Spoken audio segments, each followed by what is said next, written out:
On some of the satin stitches that are in the Pfaff Creative 1.5 sewing machine, you have an option to elongate them.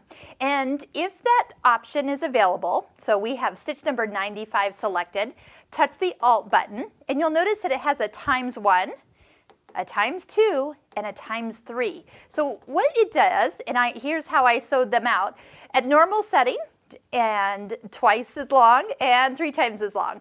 Now it's not that it's any spread out for stitch length. Notice that the density is actually still the same.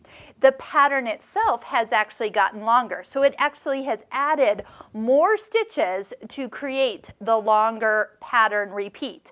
So just kind of keep in mind that some stitches, not all of them, so if we go up to like 96, that does not have that option. Let's find another one. So this one, 97, does, where we could go ahead and make it 3 times as long also. So take a look. Some of these stitches are going to have a whole new look just by elongating them. Don't forget, touch the Alt button to get that option.